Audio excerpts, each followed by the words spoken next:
안랩을 털었어요. 왜? 이건 반자본주의적 범죄이기 때문에. 그 안랩에 대해서는 그렇게 비유를 하면은 청취자분들이 쉽게 이해를 할 것 같은데요. 네. 이번에 시사인에도 이종태 기자가 안랩 이 BW에 대해서 기사를 썼는데 네. 이 기사를 이건희 회장한테 들려주면 병상에서도 벌떡 일어날 기사다. 그럼요. 왜냐면 안철수 대신에 이건희라는 이름을 딱 넣으면 더 했거든. 싱크로율 100%. 더 했거든. 아, 더 했어? 예, 더 했어요. 어허. 중요한 건 더 했습니다. 그래서 이거는 비율상. 이건희 회장이 2009년 고발당하고 사건은 이제 이게 언제 1999년으로 흘러가죠. 99년. 예. 95년서부터 했고 그렇죠. 99년으로 흘러가는데 2000년에 고발해서 2008년, 2009년에 그 법정 판결을 받죠. 네. 징역 3년 집행유예 5년. 그리고 이건희 회장이 이 선에서 물러난 정도의 어마어마한 사건이에요. 이거하고 똑같은 사건이야. 예. 다만 더 심해. 강도가 나 심한 거 오늘 고지열 기자 입을 통해서 처음 들었네. 그런 아까 비교 포인트 말씀해 주셨는데, 이제, 예. 그게 이제 중요한 비교 포인트고, 그리고 제가 이제 저는 경제 기자가 아니니까, 예. 일반인의 입장에서 이해를 했어요. 예. 그러니까 한번 또 이제 그 크로스 체크도 해주시고요. 그렇죠. 예. 그러니까 신주 인수권부 사채 관련된 문제인데. 그 얘기를 먼저 할까요? 아니면 다른 얘기를 먼저 할까요? 요 얘기가 지금 너무 언론에서 안 하고 있어요. 그러니까 TV 토론에서도 안 나오고 있고, 왜냐면 어렵다고 생각하는 이분이 재벌 개혁을 하고 어떤 여러 가지 그런 부분에서 지금 특히 이 경제 부분에서는 가장 기대를 모은 후보인데 이 부분은 정말 짚고 넘어가야 된다라는 생각이 들어서 이제 저는 이거부터 얘기를 하고 싶은데요. 예. 그 전에 네. 박시영 부대표님. 네. 안철수 하면 무슨 이미지가 떠오르죠? 대중이 국민들이 가장 좋아하는 이미지는 예. 안철수 지지율을 실제로 조사를 해보면 또 이거 여론조사 전문가 있었구나. 예.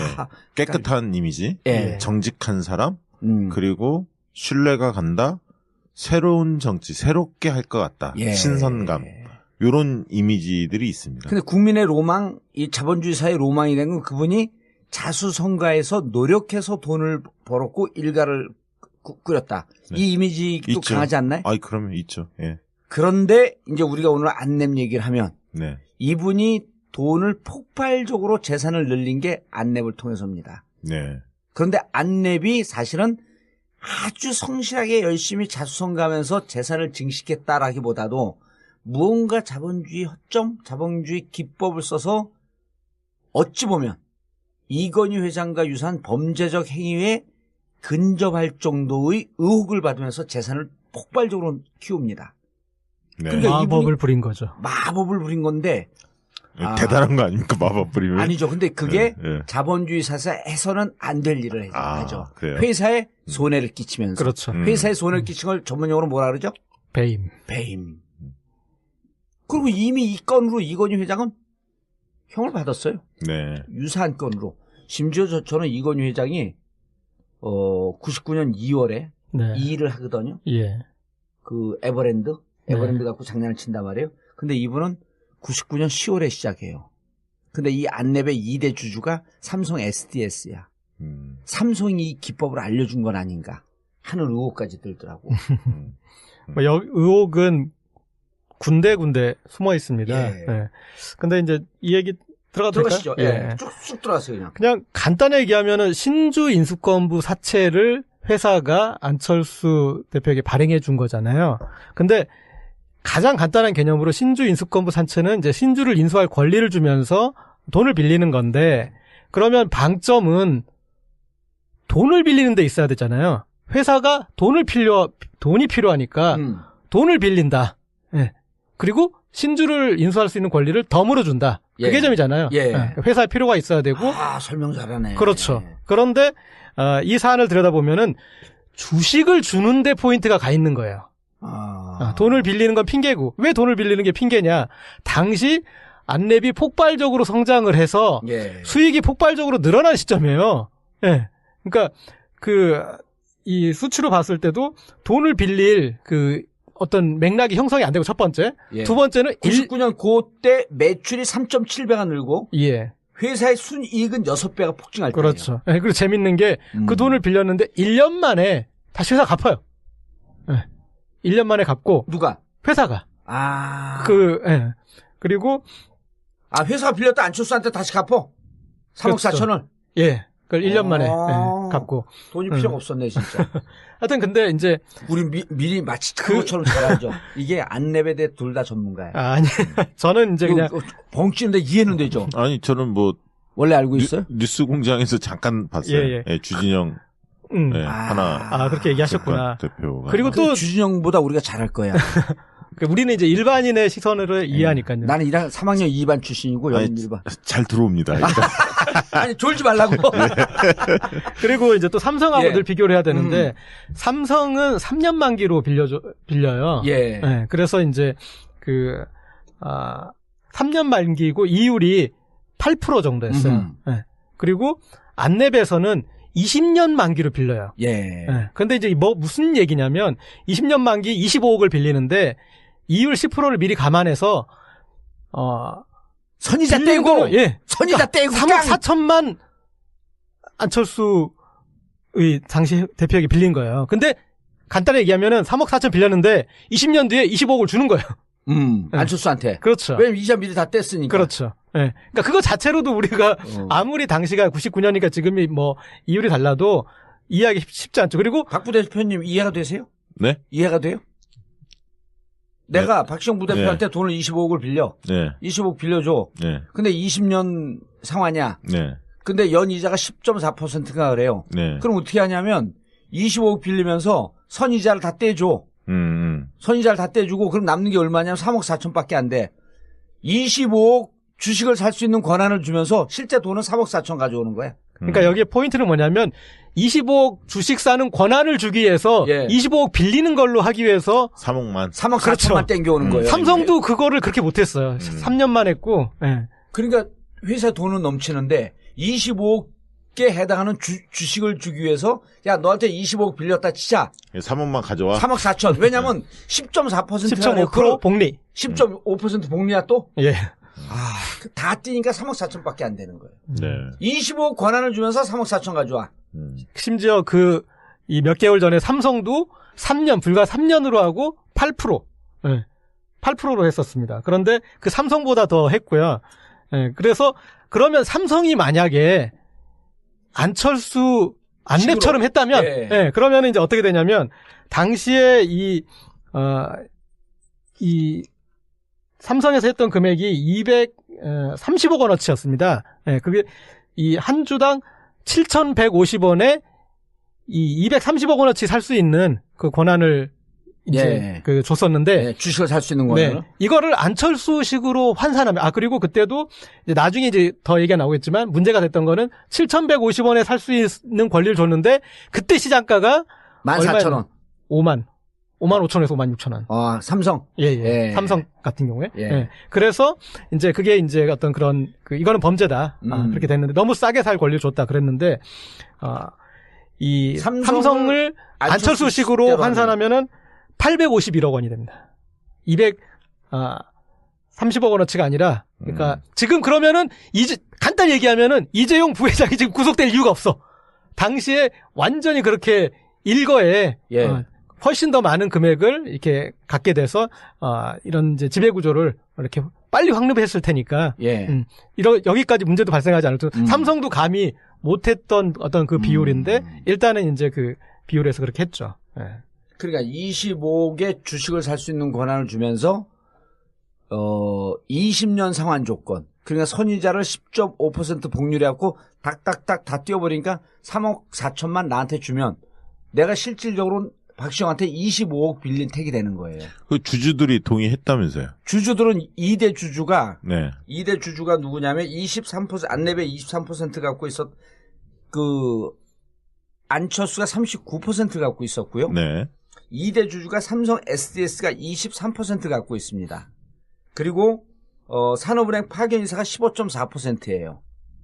2대 주주가. 그리고 전체 그때 주주는 총 몇 명쯤 됐을 것 같아요. 주주총회에서 의결한 거거든 이게. 뭐 대여섯 명 되지 않았을까요? 6명. 6명. 예. 그 사람들 명단 공개해도 지금도 공개를 안 해요. 그러니까 이거는 예. 2대 주주, 3대 주주, 4, 5, 6대 주주도 결국은 한 통속으로 동의를 해서 안철수의 재산도 증식시키고 안철수의 지분도 늘려. 그래서 요 작업을 해갖고 1년 뒤에 주식을 사요. 그러니까 이제 25억에 대한 것도 네. 그 고 기자가 설명을 할 텐데 사면서 지분이 51%로 늘어요. 예. 요거를 끝까지 들으시면은 다른 주주들이 어떻게 이거를 허용을 했을까 하고 이해할 수가 없는 내용이죠. 예. 예. 그런데 다 우호 주주고 뭐 사돈의 친척 뭐 이런 등등으로 추정할 수밖에 없는 거죠. 네. 그러니까 이게 이제 우리가 법률상에 당시에 배임을 걸지 않았으니까 뭐 이제 그래서 법률상의 문제가 아닐 수는 있는 거예요. 그렇죠. 네, 그렇지만 우리가 자본주의 일반 법칙에서 이건희도 처벌받았던 기준을 한번 적용해서 들여다보자 그런 거고요. 자, 그러면 1년 뒤에 이제 이제 신주 인수할 권리가 돼서 20억 원어치를 살 수 25억 원어치. 예, 살 수 있잖아요. 예. 그러면 근데 되돌려 받은 거는 3억 4천에 뭐 이제 10% 더해서 그 얘기는 안 해도 돼요, 이제. 그렇습니다. 예. 그 얘기는 안 해도 돼. 예. 25억 원어치의 주식을 사잖아요. 근데 그 1년 동안 안내비 장난질은 아니고 자본주의적 기술을 발휘해요. 많이 성장한 거죠? 아니죠. 무상증자를 먼저 해. 전체 회사주가 13만 주 있던 거를 38만 주로 늘려.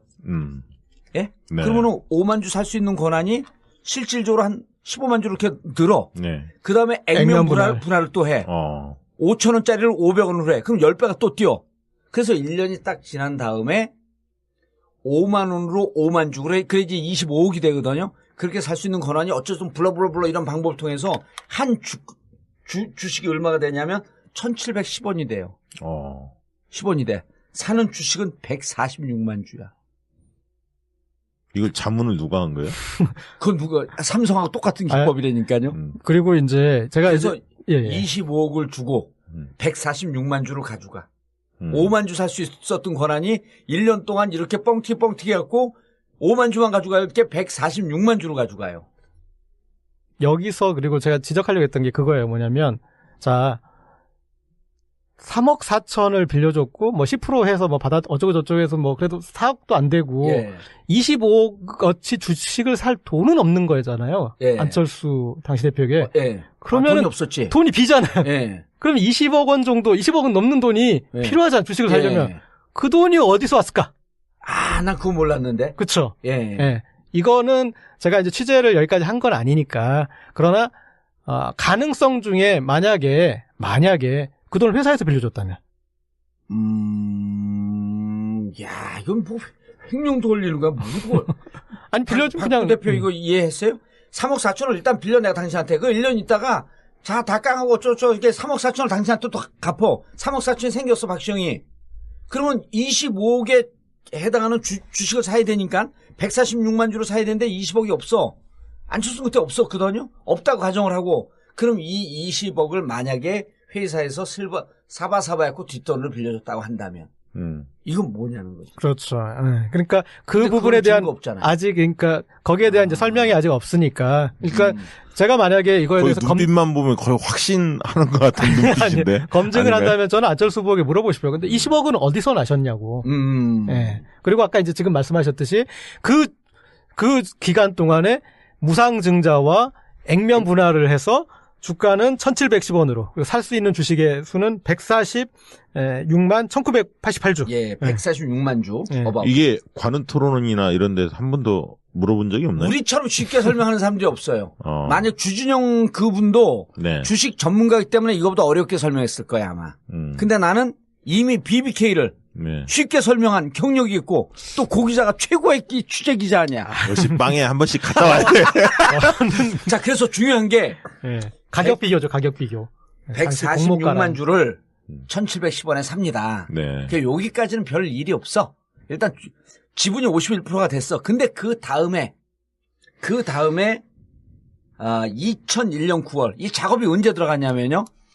99년 10월에 들어가서 2000년 10월에 주식을 인수해요. 146만 주를 사. 그리고 또 1년 있다가 2001년 9월에 안랩은 코스닥에 등록을 합니다. 그러니까 이 작업이 2년 걸려.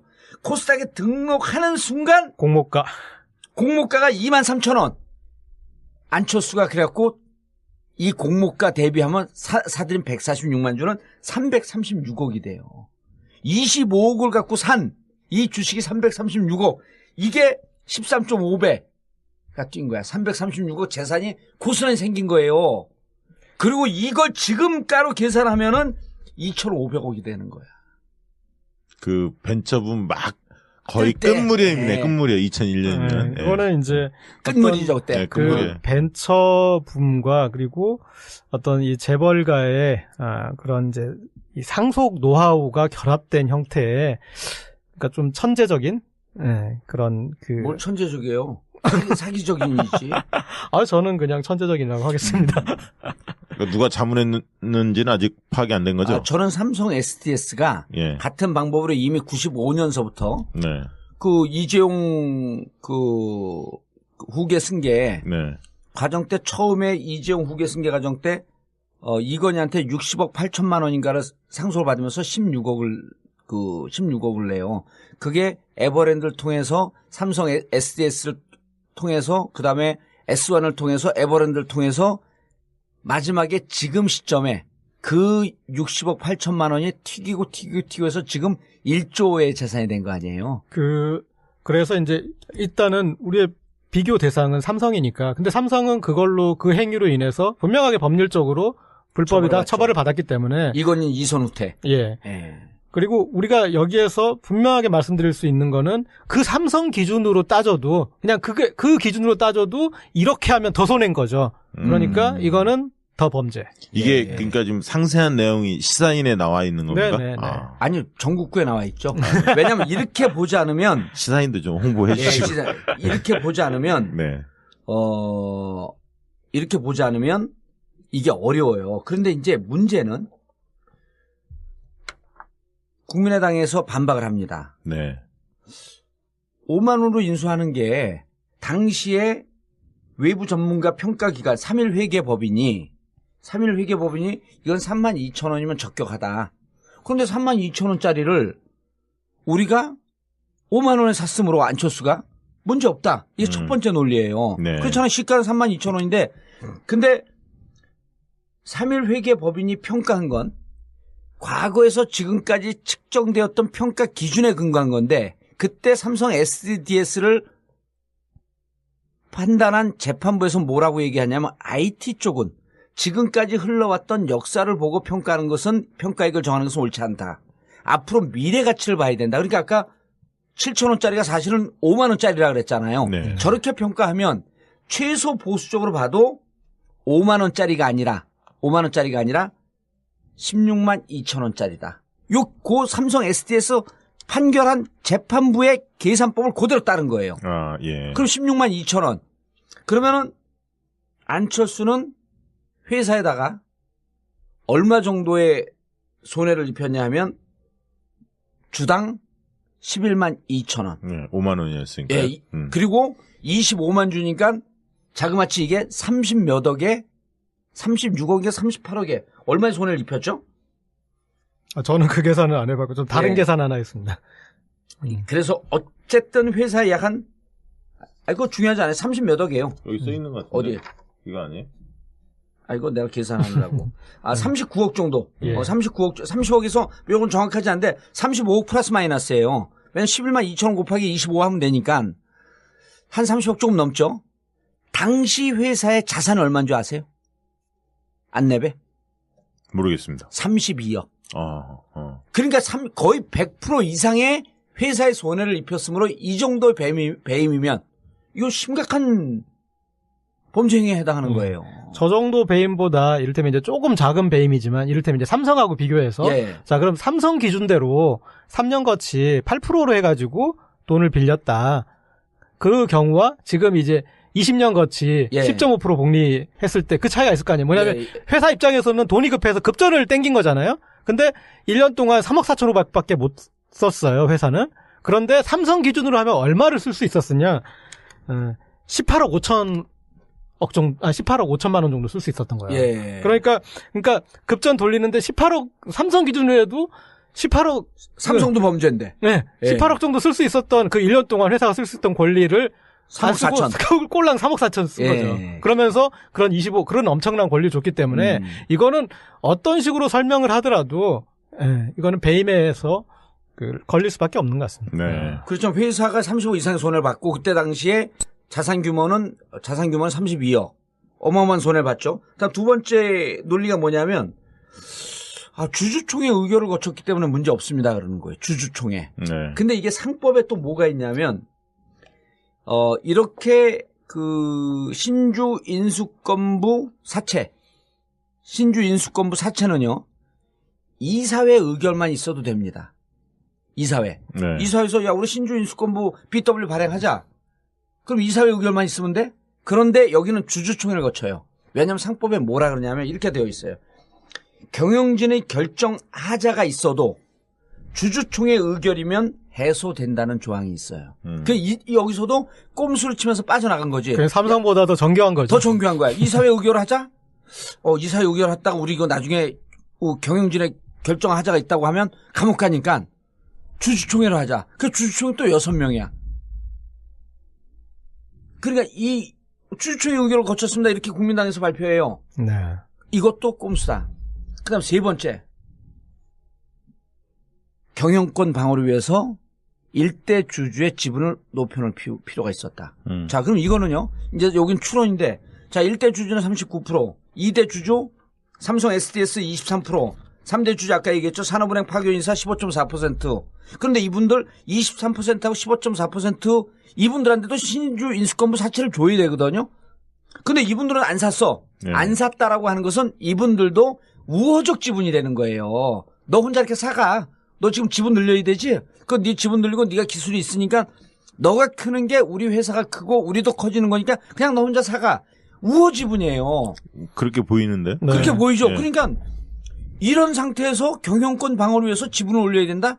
이건 지분과 코스닥 2001년 9월 코스닥 등록을 앞두고 2년 전서부터 작전이 들어간 거죠. 라고 추정할 수밖에 없는 거지. 네. 그리고 이제 그 뒤에 그런 우호 지분과의 관계에서 어떤 것들이 발생했는지 추적을 더 해볼 필요도 있어. 명백하게 그들의 입장에선 손해가 벌어질 일을 그렇게 진행하는 것을 용인을 했다면 반대급부라는 걸 우리가 추론을 해볼 수 있잖아요. 삼성 SDS와 산업은행이 뭔가 반대급부가 있었을 것이다. 그렇죠. 그러니까 왜 그들은 그럼 손해를 감당해냈는지 그냥 안철수를 신앙으로 숭배해서 그러거나 말거나 놔뒀는지, 그 다음에 이 회사가 잘 되기 위해서는 안철수 이 대표에게 확고한 경영권이 있어야 된다. 밀어줘야 되는. 그렇게, 어떤, 단지 자본주의에서 그래서 용인했을 리는 없지 않습니까? 예. 네. 명백하게 어떤 벌어지는 불이익에 대해서 감당을 했을, 그게 뭐였는지, 그거는 이제 좀 추적을 해볼 필요가 또 있는 것 같습니다. 안철수 후보한테 직접 물어봐서 답변을 들은 적은 한 번도 없는 건가요? 이 사안에 대해서? 이 얘기를 정확하게 질의한 사람들도 없었고. 아직까지? 예, 그리고 안내문 일단 나오면 복잡하니까 그냥 입 다물고 있으면 질문한 사람 넘어가요. 만약에 의원님이 예. 안철수 후보께 이걸 여쭤보면 예. 안철수 후보께서 뭐라고 하실 것 같습니까? 지금 세 가지 논리가 그쪽에서 발표한 게 지금 2가지 나왔죠? 봉도사님 실망입니다. 그만 좀 괴롭혀요. 그만 좀 괴롭히세요. 아닙니다. 그렇지 않습니다. 제일 근접한데. 자, 그래서 이거 당에서는 재윤경 의원이 보도자료를 냈고요. 네. 그다음에 박범계 의원이 보도자료를 냈는데 그걸 보다 보면요. 사법고 싶어도 더 어려워. 일단 어려워. 근데 우리에게 쉽잖아요. 그다음 세 번째 논리가 아까 얘기했던 경영권 방어를 위해서 불가피했다. 자본주의에서 그 논리가 되거든요. 근데 경영권 방어를 할 이유가 없어. 네. 그러니까 근데 이게 그 마지막 부분 그 안내비 설명하는 부분이 나중에 이제 위법성 부분을 예. 어떤 본인들이 방어하는 논리는 될 수 있습니다. 그렇지만 자본주의 일반에서 주식회사 법인의 일반 법칙에서 이거는 사실의 게임이에요. 그냥 사실에서 배임인 거예요. 배임이에요. 네. 회사 자산 규모만큼 손을 미쳤는데 네. 그리고 이분들이 하나 내는 논리가 2012년에 강용석 전 의원이 문제제기 했다는 거예요. 그 공소권 없으면 결정이 났다는 거야. 왜 공소권 없으면 결정 난 줄 알아요? 공소시효가 지났으니까. 그리고 이거는 큰 회사 규모가 아니고 당시 벤처가 뜨고 만약에 이게 재벌이었으면요. 중간에 참여연대나 시민사회운동단체 뭐 경실련 이런 데서 분명히 문제 제기하고 고발을 했죠. 근데 조그만 그 중소기업이거든. 네. 당시에는 아무도 관심을 갖지 않았어요. 그때 안철수라고 하는 인물이 뭐 백신 V3를 냈는지 어쩐지 그래도 사회적으로 오히려 저런 사람들 주식 저기 뭐 지분 방어 회의지 경영권 방어 회의지 이런 거에 우호적 분위기였을 때 그 틈새를 처럼 파고 들어가서 착한 기업이었죠, 약간. 그러지 않았네. 그 당시 이미지는. 근데 이 중요한 거는요. 이 안랩에 대한 이 사건, 이 정확한 제보가 누구한테 나왔겠어요? 내부 아닙니까? 그러면 안랩 출신들이 다 얘기해 준 거예요. 그러니까 안랩에서 평가가 그렇게 좋지 않다면서요? 안랩 출신들 사이에서. 이제 거기까지 안 가도 되고요. 네, 그거 잘 몰라요. 근데 오늘 기쁜 소식이 있어요. 무슨 14만 몇천 원까지 올라갔던 안랩이 8만 원 떨어졌다. 8만 대로 또 반토막 났어요. 홍주표 씨가 얘기했다면서. 홍주표 후보가 그 얘기를. 예, 아니 실제로 그래서 내가 오늘 점검하고 나왔죠. 떨어졌습니다. 네. 그 떨어진 만큼 보수표가 자기한테 온다. 예. 홍준표 후보가. 논리가 거품이 꺼졌다. 그런데 이제 그런 거는 홍준표식 논리도 그건 옳지 않아요. 왜냐면 안랩에 투자한 사람들은 정말 건전하고 합리적인 이성을 갖고 있는 대한민국 국민들이거든요. 그 사람들 주당 6만 원씩 손해봤어요. 집에 가면 막 그냥 두들겨 맞을 판에 그걸 갖고 낄낄거리면서 그 편 나한테 온다. 이건 잘못된 거죠. 홍준표도. 안랩은 안철수 지지가 빠짐에도 불구하고 안랩은 버텨줘야 돼요. 이거는 안철수가 배임한 것과 여기 투자한 주주들과 무슨 상관이 있습니까 그게? 반자본주의적 범죄라서 안랩에서 오히려 안철수로 축출해버려야지. 지금 축출됐나? 지분을 가지고 계신 분인데. 예. 자, 이제 요거만 가지고 또 얘기하기는 좀 다른. 예, 다른 걸로. 다른 거로 했는데 이 안랩 얘기 다 끝났어요? 제가 이제, 저는 그 경제 전문 기자가 아니어가지고. 난 경제 전문 정치가도 아닌데. 예. 자, 요쯤 되면, 난 근데 진짜 의혹이 가는 게 삼성 SDS거든요, 이게. 그러니까 디자인. 이건희가 문제됐던 게 삼성 SDS에 삼성 SDS가 다 작업한 건데, 삼성 SDS가 여기 지분을 갖고, 삼성 SDS가 99년 2월에 문제가 됐던 게, 99년 10월서부터 작업이 들어갔는데, 이건 나는 기술자, 이 기획을 한 쪽에는 삼성이 컨설팅했을 가능성이 엄청 높다고 보는 거예요. 만약 그렇다고 한다면 이런 분들이 정권을 잡는다. 그럼 삼성으로부터 자유로울 수 있을까? 일단은 최순실 씨 국정농단 사건에서도 보면은 그 최순실 씨의 금고직이라고 했던 그분은 삼성분은 아니지만 그분과 이제 아주 결정적으로 관련 있던 분들이 독일에 있는 삼성물산 삼성 출신들 아닙니까? 법인 그쪽 지사장이나 그런 사람들이잖아요. 그런 일련의 사람들이 그렇게 있었고 그다음에 어떤 식으로든 다른 대기업에서는 그런 사례가 없었지만 삼성만 역외금융 형태로 그쪽으로 이제 최순실 씨를 지원하다가 문제가 생긴 거잖아요. 빌엑스포스. 네. 78억. 예. 그런 식으로. 그래서 그런 이제 삼성 출신들이 모르겠어요. 그러니까 그들의 어떤 머릿속에는 이런 게 금융공학이라고 생각할지도 모르는데 그렇죠. 그러니까 최순실 씨 국정 사건도 결국 그런 결정적인 다른 대기업은 강요죄 프레임으로 볼 수 있지만 삼성만은 뇌물죄로 볼 수 있었던 게 바로 그런 기술을 부린 거였잖아요. 예, 그런 부분들이 여기에 이제 이 안랩 BW 문제에서도 그런 유사한 문제의식을 우리가 삼성 SDS가 있기 때문에 이제 느낄 수가 있다. 근데 저는 이게 그냥 삼성과의 이건희 관계뿐만으로 그치는 게 아니고 이거 원조 범죄 행위가 있어요. MB의 BBK하고 똑같은 형태입니다. MB의 BBK도요. 결국은 주가 조작을 해서 그건 완전 범죄 행위거든요. 근데 그것보다 조금 그레이드는 떨어지지만 자본주의 시장에서 주식을 갖고 대주주의 지분을 올리고 대주주의 재산을 증식하는 과정에서 회사에 손해를 끼친 이건 반자본주의적 범죄거든요. 미국 같게 되면 엄청난 형을 받는 거예요. 배임 횡령은. 그렇죠. 그러니까 배임 횡령 그다음에 그 복식 부기 이런 건 미국에 막 400년 300년 받는 거예요. 반자본주의적 범죄는 심각한 거거든. 그리고 이걸 갖고 우리한테 자기의 이미지를 미화시켰던 거 아니야. 만약 이렇게 한 것이 법적으로 문제가 없지만 우리 마음속에 도덕적 공소시효는 영원한 거거든요. 지도자에 대해서. 일각에서는 그런 얘기도 하더라고요. MB가 서울시장 재직 시절에 그럼 2002년부터죠. 2006년까지. 그렇죠. 2002년서부터 2006년까지. 예. 그때 안랩이 잘 나갔다. 뭔 관계 있는 거 아니냐. 누가 뭐 그렇게 이야기하던데 이런 것은 뭐 뭐 규명된 게 있나요? 그런 거보다도 이제 이런 게 있었죠. 안내분 보안 시스템 아니에요. 네. 보안 시스템은 기본적으로 안철수 정치권에 들어왔을 때 그 보안 시스템을 담당하는 사람들이 이런 문제 제기를 했죠. 어떻게 안철수가 야당을 할 수 있냐. 왜냐하면 전체 매출의 70% 이상으로 전 기억하고 있는데 매출의 대부분을 정부에 발주하는 것으로 정부 보안 시스템 발주하는 것으로부터 매출이 오르는데 이 보안 시스템의 최종 결정권자가 누구냐면 국정원장이에요. 국정원장이 결제해 주지 않으면 이 보안 시스템 못 씁니다. 그럼 국정원장이 어느 정권이든 국정원장의 결정이 있어야지 이 회사의 매출의 7, 80% 차지하고 있다? 그럼 이 사람이 기존 현 정권에 어떻게 반기를 들 수 있죠? 이 문제 제기를 한 사람이 많았었죠.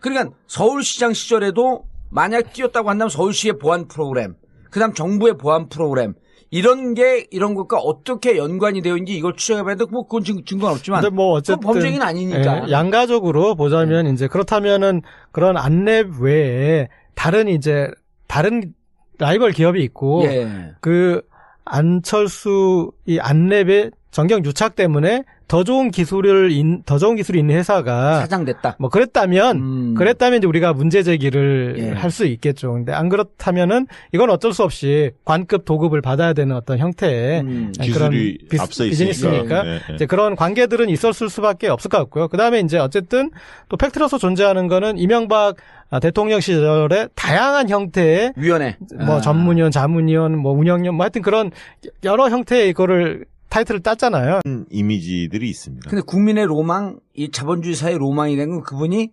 자수성가해서 노력해서 돈을 벌었고 일가를 꾸렸다. 네. 이 이미지도 있죠. 강하지 않나요? 아이, 그러면 있죠. 예. 그런데 이제 우리가 오늘 안랩 얘기를 하면 네. 이분이 돈을 폭발적으로 재산을 늘린 게 안랩을 통해서입니다. 네.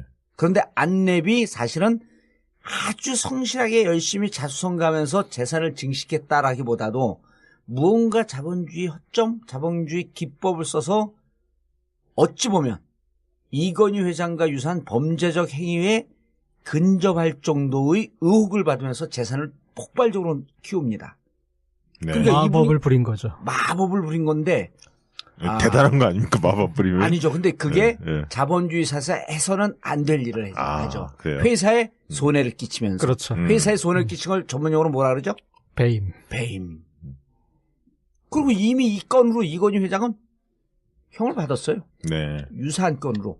심지어 저는 이건희 회장이 99년 2월에 네. 이 일을 하거든요. 예. 그 에버랜드 갖고 장난을 친단 말이에요. 근데 이분은 99년 10월에 시작해요. 근데 이 안랩의 2대 주주가 삼성 SDS야. 삼성이 이 기법을 알려준 건 아닌가 하는 의혹까지 들더라고. 뭐 의혹은 군데군데 숨어 있습니다. 예. 예.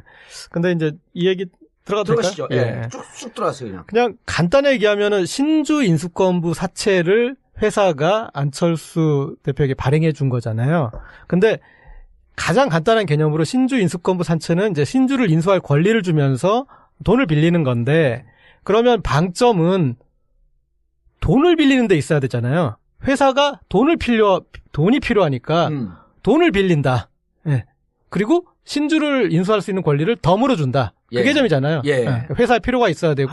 설명 잘하네. 그렇죠. 그런데 이 사안을 들여다보면은 주식을 주는데 포인트가 가 있는 거예요. 돈을 빌리는 건 핑계고. 왜 돈을 빌리는 게 핑계냐? 당시 안랩이 폭발적으로 성장을 해서 수익이 폭발적으로 늘어난 시점이에요. 예. 그러니까 이 수치로 봤을 때도 돈을 빌릴 어떤 맥락이 형성이 안 되고, 첫 번째. 두 번째는 99년 그때 매출이 3.7배가 늘고 회사의 순이익은 6배가 폭증할 거예요. 그렇죠. 네, 그리고 재밌는 게 그 돈을 빌렸는데 1년 만에 다시 회사 갚아요. 네. 1년 만에 갚고. 누가? 회사가. 네. 그리고 회사가 빌렸다 안철수한테 다시 갚어? 3억 그렇죠. 4천을? 예. 그걸 1년 만에 갚고. 돈이 필요가 없었네, 진짜. 하여튼 근데 이제 우리 미리 마치 그것처럼 잘 알죠. 이게 안랩에 대해 둘 다 전문가예요. 아니, 저는 이제 그냥 벙찌는데 이해는 되죠. 아니, 저는 원래 알고 있어요? 뉴스 공장에서 잠깐 봤어요. 예, 주진영. 네, 하나. 그렇게 얘기하셨구나. 대표가. 그리고 또 주진영보다 우리가 잘할 거야. 그러니까 우리는 이제 일반인의 시선으로 이해하니까요. 나는 3학년 2반 출신이고 여긴 1반. 잘 들어옵니다. 일단. 아니 졸지 말라고. 그리고 이제 또 삼성하고 예. 늘 비교를 해야 되는데 삼성은 3년 만기로 빌려요. 예. 네, 그래서 이제 3년 만기고 이율이 8% 정도였어요. 네. 그리고 안내베에서는 20년 만기로 빌려요. 예. 네. 근데 이제 무슨 얘기냐면 20년 만기 25억을 빌리는데 이율 10%를 미리 감안해서 선이자 빌린 떼고 거는, 예. 선이자 떼고 3억 4천만 안철수의 당시 대표에게 빌린 거예요. 근데 간단히 얘기하면은 3억 4천 빌렸는데 20년 뒤에 25억을 주는 거예요. 네. 안철수한테. 그렇죠. 왜냐면 이자 미리 다 뗐으니까. 그렇죠. 예. 네. 그러니까 그거 자체로도 우리가 아무리 당시가 99년이니까 지금이 뭐 이율이 달라도 이해하기 쉽지 않죠. 그리고 박 부대표님 이해가 되세요? 네? 이해가 돼요? 내가 박시영 부대표한테 돈을 25억을 빌려. 네. 25억 빌려줘. 네. 근데 20년 상환이야. 네. 근데 연이자가 10.4%가 그래요. 네. 그럼 어떻게 하냐면 25억 빌리면서 선이자를 다 떼줘. 선이자를 다 떼주고 그럼 남는 게 얼마냐면 3억 4천밖에 안 돼. 25억 주식을 살 수 있는 권한을 주면서 실제 돈은 3억 4천 가져오는 거야. 그러니까 여기에 포인트는 뭐냐면 25억 주식 사는 권한을 주기 위해서 예. 25억 빌리는 걸로 하기 위해서 3억만. 3억 그렇죠. 4천만 땡겨오는 거예요. 삼성도 그거를 그렇게 못했어요. 3년만 했고. 예. 그러니까 회사 돈은 넘치는데 25억에 해당하는 주식을 주기 위해서 야 너한테 25억 빌렸다 치자. 3억만 가져와. 3억 4천. 왜냐면 10.4%가 10.5% 복리. 10.5% 복리야 또? 예. 다 뛰니까 3억 4천밖에 안 되는 거예요. 네. 25억 권한을 주면서 3억 4천 가져와. 심지어 이 몇 개월 전에 삼성도 불과 3년으로 하고 8%. 예. 8%로 했었습니다. 그런데 그 삼성보다 더 했고요. 예. 그래서 그러면 삼성이 만약에 안내처럼 했다면, 예. 예. 그러면 이제 어떻게 되냐면, 당시에 삼성에서 했던 금액이 230억 원어치였습니다. 예. 그게 이 한 주당 7,150원에 이 230억 원어치 살 수 있는 그 권한을 이제 줬었는데 네, 주식을 살 수 있는 거는 이거를 안철수식으로 환산하면 그리고 그때도 이제 나중에 이제 더 얘기가 나오겠지만 문제가 됐던 거는 7,150원에 살 수 있는 권리를 줬는데 그때 시장가가 14,000원. 5만 5천에서 5만 6천원.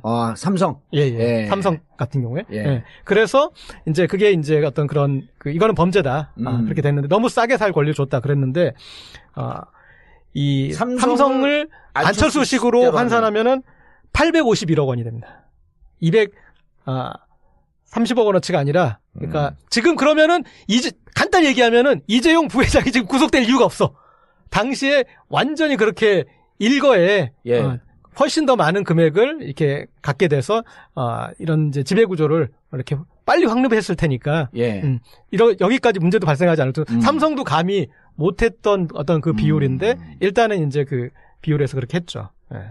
그러니까 25억의 주식을 살 수 있는 권한을 주면서 20년 상환 조건. 그러니까 선이자를 10.5% 복률해 갖고 닥닥닥 다 띄워버리니까 3억 4천만 나한테 주면 내가 실질적으로 박시영한테 25억 빌린 택이 되는 거예요. 그 주주들이 동의했다면서요? 주주들은 2대 주주가 2대 주주가 누구냐면 23% 안내배 23% 갖고 있었 안철수가 39% 갖고 있었. 안내를 털었어요. 왜? 이건 반자본주의적 범죄이기 때문에. 그 안내에 대해서는 그렇게 비유를 하면은 청취자분들이 쉽게 이해를 할 것 같은데요. 이번에 시사인에도 이종태 기자가 안랩 이 BW에 대해서 기사를 썼는데 이 기사를 이건희 회장한테 들려주면 병상에서도 벌떡 일어날 기사다. 그럼요. 왜냐면 안철수 대신에 이건희라는 이름을 딱 넣으면 더 했거든. 싱크로율 100%. 더 했거든. 더 했어? 예, 더 했어요. 중요한 건 더 했습니다.